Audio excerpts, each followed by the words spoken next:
अस्सलाम वालेकुम।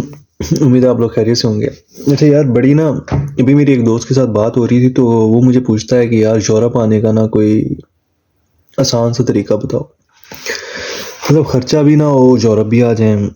तो बाकी जो तरीके हैं वो तो पता ही होंगे आप सारों को। जो नया वे है जिसके अंदर आपका खर्चा भी नहीं है और ये लोग आपको कंधों पे बिठा के यूरोप लेके आएंगे, वो मैं आपको बता देता हूँ। और वो तरीका कुछ इस तरह से है कि आपके पास डिग्री होनी चाहिए। आपके पास आपने इंटर किया हुआ है, एफए एफएससी किया हुआ है, तो बैचलर्स के लिए आपने अप्लाई करना है। बैचलर्स किया हुआ है, बीएस किया हुआ है 4 सालों का, तो आपने मास्टर्स के लिए अप्लाई करना है। और मास्टर्स किया हुआ है तो पीएचडी के लिए अप्लाई करना है। कहाँ अप्लाई करना है, कैसे करना है, वो मैं आपको बता देता हूँ। दो तरीके हैं। पहला तरीका ये, डायरेक्ट यूरोप में अप्लाई करो। डायरेक्ट यूरोप में अप्लाई करोगे तो स्कॉलरशिप्स लिमिटेड है, आपको मिल जाएगी अगर आप अच्छे हो पढ़ाई में। अगर आप अच्छे नहीं हो तो नहीं मिलेगी। अगर तो मिल जाती है तो बड़ा ही आसान तरीका है, आप यहाँ पे आ जाओगे। और डिपेंड करता है स्कॉलरशिप में आपको पैसे कितने देते हैं, किस तरह देते हैं, आपको वीज़ा स्पॉन्सर करते हैं या नहीं करते, काफ़ी चीज़ें हैं। ठीक है, लेकिन अभी ये शॉर्ट वीडियो मैं बता रहा हूँ, डिटेल के अंदर मैं इसके ऊपर एक कंप्लीट वीडियो बना दूंगा। और अगर आप अच्छे स्टूडेंट नहीं हो और यूरोप में आपको कहीं भी स्कॉलरशिप नहीं मिलती, मैं स्कॉलरशिप की बात कर रहा हूँ, एडमिशन लेना यहाँ पे कोई बड़ी बात नहीं है। एडमिशन हो जाता है आपका, उसके बाद फिर पाकिस्तान से वीज़ा लेना, वीज़ा तो नहीं मिलेगा आपको। ठीक है, तो कहानी फिर वहीं पे आ जाती है। तो स्कॉलरशिप अगर मिलती है तो आपको वीज़ा के चांसेस भी होते हैं, वीज़ा भी मिल जाता है। तो अगर स्कॉलरशिप नहीं मिलती पूरे यूरोप में, देन आपने क्या करना है, पाकिस्तान के चाइना के साथ बहुत अच्छे ताल्लुकात हैं, इनका फ़ायदा उठाएं। चाइना की एजुकेशन इस वक्त टॉप पे है। हम किसी दौर में सोचा करते थे, थर्ड वर्ल्ड कंट्री सारे, कि अपने बच्चों को अमेरिका भेजें, अमेरिका से बच्चों की तालीम हासिल करें। हमारे जितने लीडर्स हैं सारे जो हैं लंदन से, अमेरिका से पढ़े हुए हैं। तो हम सोचा करते थे, आज ये दुनिया शिफ्ट हो चुकी है, लोग चाइना के बारे में बताते हैं। मैं इटली के अंदर अपने प्रोफेसर्स को जानता हूँ जो कहते हैं कि चाइना की तरफ देखो, तुम यहाँ पे ये कर रहे हो, तुम्हें चाइना जाके एक सेमेस्टर पढ़ना चाहिए और सीखना चाहिए वो इस फील्ड के अंदर क्या कर रहे हैं।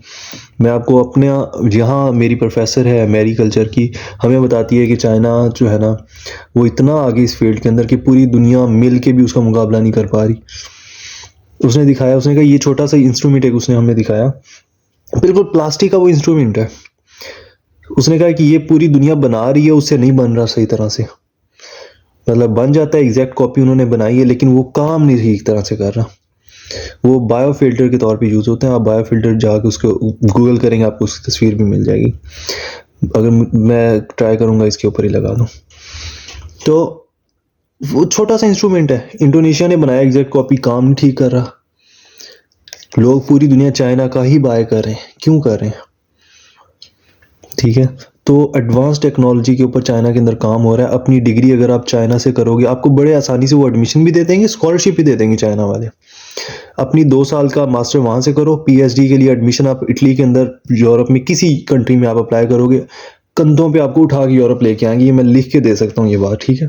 जितना ये लोग चाइनीज़ कंपनीज़ को, चाइनीज़ डिग्रीज़ को, चाइनीज़ एजुकेशन को प्रेफरेंस देते हैं, इटली में हर यूनिवर्सिटी के अंदर, हर प्रोग्राम के अंदर 5-5 फील्ड्स हैं, सॉरी 5-5 सीट्स हैं चाइनीज़ स्टूडेंट्स के लिए। ठीक है, और वो खाली होती हैं, कोई चाइनीज़ स्टूडेंट यहाँ पे नहीं आता। चाइना सुपर पावर है इस वक्त दुनिया की, लोग इसके ऊपर बात नहीं करते, इसको कंसीडर नहीं करते, और चाइना खुद भी इसको नहीं उस तरह से ले रहा। लेकिन आने वाले दिनों के अंदर दुनिया एक बड़े शिफ्ट के ऊपर जा रही है और जाने वाली है। विद इन फ्यू ईयर्स आप लोगों को एहसास हो जाएगा कि हम लोग कितना पीछे हैं, कितना ज़्यादा पीछे हैं। एआई, हम बात करेंगे जी एआई आ गया, ये वो एआई आज का नहीं आया हुआ, एआई बहुत पहले का आया हुआ है। अब तो बहुत आगे एडवांस स्टेजेस के ऊपर इसके ऊपर काम हो रहा है। ठीक है, न्यूरो साइंस कमाल की फील्ड है, आज इसके ऊपर काम हो रहा है।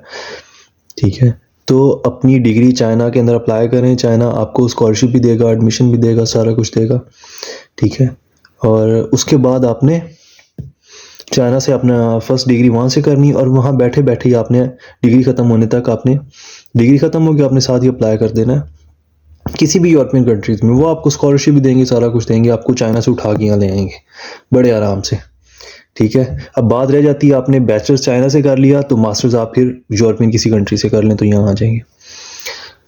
मास्टर्स चाइना से किया तो यहाँ से फिर यहाँ फिर पीएचडी के लिए अप्लाई करेंगे, और आपने अगर पीएचडी चाइना से की तो यहाँ पोस्ट डॉक के लिए अप्लाई करते हैं, या और भी काफ़ी, आप ज़रूरी नहीं है यूरोप में आना है, आप और कहीं जा सकते हैं। मिडल ईस्ट आजकल काफ़ी ज़्यादा स्कॉलरशिप्स दे रहा है, ख़ासकर कतर के अंदर जो यूनिवर्सिटीज़ हैं, फिर हमारे पास सऊदीया में जो यूनिवर्सिटीज़ हैं, अनलिमिटेड स्कॉलरशिप्स और बहुत ज़्यादा पे कर रहे हैं पोस्ट डॉक स्टूडेंट्स को, पीएचडी वालों को, उनको आप कंसीडर कर सकते हैं। ठीक है, तो मैंने बस आपको एक तरीका बताया निकलने का, और ज़रूरी नहीं है कि आपने, अब यहाँ मैं देखता हूँ, मैंने हालात देखे यहाँ पे जो लोग वर्क वीज़ा के ऊपर आए हुए हैं, गुलामों के साथ भी मुझे नहीं लगता कि ऐसा कोई सलूक होता होगा किसी दौर के अंदर।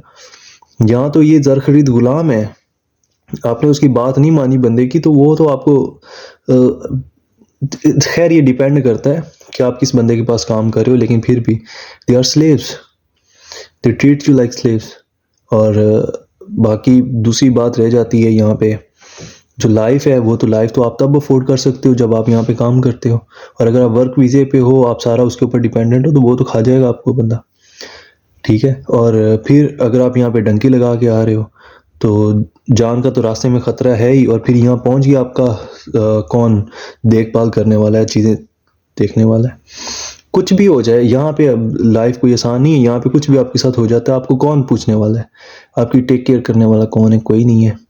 आप एजुकेशन के ऊपर आते हो, स्कॉलरशिप पे आते हो, आपकी हर स्टेज के ऊपर आपकी यूनिवर्सिटी आपको देखने वाली है। आपको कुछ हो जाता है, आपको आपकी टेक केयर करने वाली यूनिवर्सिटी बैठी है। ठीक है, हमें थोड़ा सा मसला होता है ना, तो हम एक हमें ईमेल करनी होती है, और हमारा वो काम उस मतलब विद इन फ्यू डेज। ठीक है, उनको टाइम नहीं लगता। मुझे याद है इवन मेरा जो कॉरिडोर का बल्ब जो था, वो छोटा सा बल्ब एक लगा होता है, वो ख़राब हो गया था, वो भी ख़राब एक हमारे दोस्त ने किया था।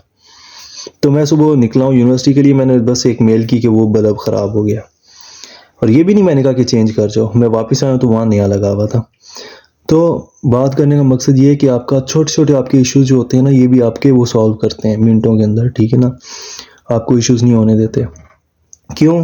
क्योंकि and they treat you like an asset. ठीक है, क्योंकि आप हो।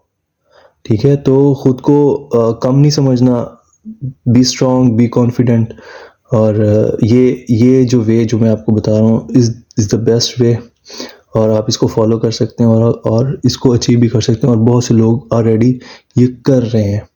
मैं काफ़ी स्टूडेंट्स को जानता हूँ जो एक कंट्री से हैं और दूसरी कंट्री से डिग्री की, और वहाँ से फिर इस तरह से आए हैं। ठीक है, इवन हमारे साथ है लड़का, वो इस तरह से आया है। इस दफ़ा काफ़ी ज़्यादा स्टूडेंट्स हैं वो आ रहे हैं इस तरह से। तो if they can do it, you can do it. Okay, see you, bye.